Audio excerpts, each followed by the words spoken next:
वारकरी संप्रदायात प्रतिगामी शक्तींची घुसखोरी झालेली आहे, असं स्टेटमेंट शरद पवार यांनी दिल्लीत मागं एका संमेलनात किंवा महिलांचं जे साहित्य संमेलन होतं त्याच्यात केलं.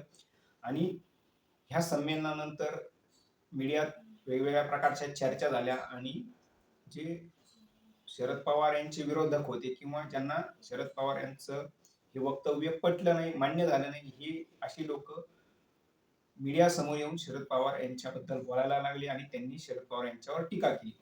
तर प्रतिगामी शक्ती म्हणजे काय हे आपण समजून घेणार आहोत.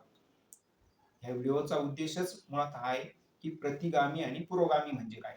तर प्रतिगामी म्हणजे प्रति म्हणजे उलट्या किंवा मागच्या मार्गाने जाणारा किंवा माग जाणार, म्हणजे जग ज्या दिशेला जाते त्याच्या विरुद्ध दिशेला जाणार. आणि गामी म्हणजे रस्ता किंवा मार्ग, म्हणजे उलट्या दिशेला जाणाऱ्या लोकांचा समूह, त्याला म्हणतात प्रतिगामी शक्ती. आता ह्या प्रतिगामी शक्तींचे काही लक्षण आहे किंवा त्यांची ओळख आहे. तर कोणते कोणते लक्षण आहे ते मी तुम्हाला इथं सांगणार आहे. सगळ्यात पहिलं लक्षण म्हणजे ते जातीवादी असतात, वर्णभेदी असतात, वेगवेगळ्या जातीत भांडणं लावणे आणि जातीवादाला प्रोत्साहन देणे, असं त्यांचं सगळ्यात पहिलं लक्षण. दुसरं लक्षण असतं ते धार्मिक कट्टर असतात किंवा जसं जातीवाद करतात तसा धर्मवाद किंवा धर्माधर्मात भांडणं लावणं, हा त्यांचं दुसरं लक्षण असतं.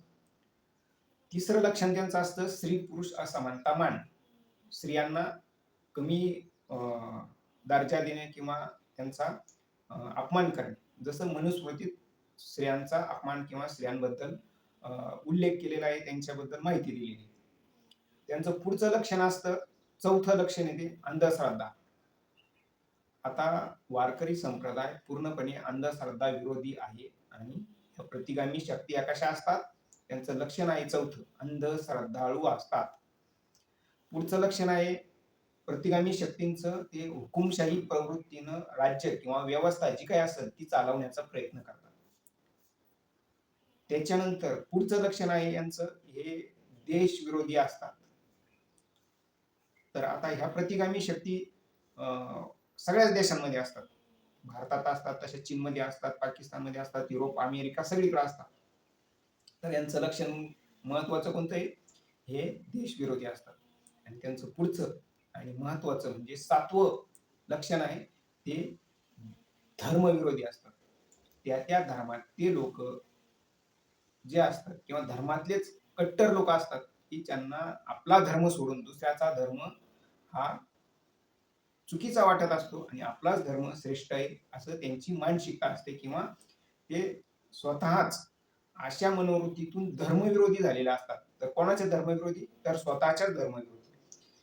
इतरांच्या धर्माचा द्वेष करणं हे त्यांचं लक्षण असतं, म्हणजे ते स्वतःच्या धर्मविरोधी असतात. कारण धर्माबद्दल त्यांचं अज्ञान किंवा धर्माचा वापर हा त्यांच्या सोयीसाठी किंवा त्यांच्या राजकारणासाठी, त्यांच्या आर्थिक संबंधासाठी केलेला असतो, म्हणून ते धर्मविरोधी असतात.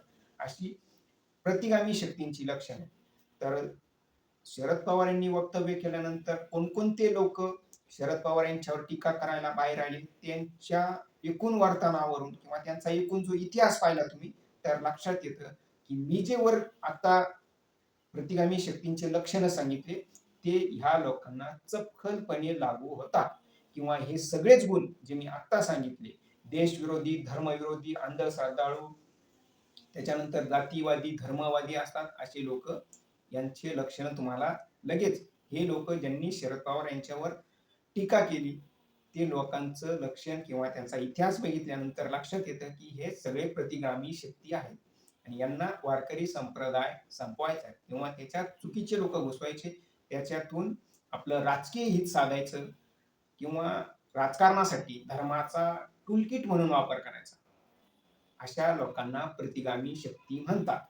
मग आता कोणते कोणते लोक शरद पवारांवर टीका करायला आले होते हे तुमच्या डोळ्यासमोर आलं असेल आणि तुम्हाला आता प्रतिगामी शक्तींची चांगली ओळख झालेली असेल.